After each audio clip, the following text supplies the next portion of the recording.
તો good morning મિત્રો, અત્યારે વાગી રહ્યા છે સવારના 8:30 અને હવે નાહી ધોઈને ફ્રેશ થઈ ગયા છીએ અને આપણે જવાનું છે હવે મંદિરે। તો જોતા રહો।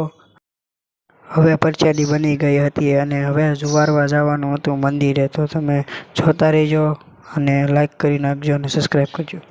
હું અને મારા મમ્મી બે નીકળી ગયા હતા મંદિર તરફ, તો ચાલો જઈએ। ટણાનણનન ટણાનણનન ટણાનણનન ટણાનણનન અને હળવું ચાલવા લાગ્યા અને જોતા રહેજો। જો વિડીયો ગમે તો લાઈક અને સબસ્ક્રાઈબ કરી નાખો।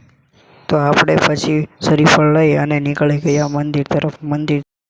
આ છે અમારા ગામનું નાગબાઈમાનું મંદિર, તમે જોઈ શકો છો। જેવો લખેલું શ્રી નાગબાઈમાં અને મમ્મી દર્શન કરે છે, મેં તો દર્શન કરી લીધેલા છે। જે અમારા ગામના અમારો વ્લોગ જોયો હોય એ કોમેન્ટ કરજો ભાઈ। અને હવે બહારનો નજારો દેખાડી દઉં પછી હમણાં જોઈ લો, બહારનો નજારો છે આખો અને વડલો છે અહીંયા બધી છે અને પડખે ભોળાનાથનું પણ મંદિર છે અહીંયા આપણે। તો આપણે ફરી પાછા ઘરે આવી ગયા છીએ દર્શન કરીને, તમે જોઈ શકો છો। અને જો તમને અમારો વ્લોગ ગમ્યો હોય તો લાઈક એન્ડ સબસ્ક્રાઈબ કરતા જાય।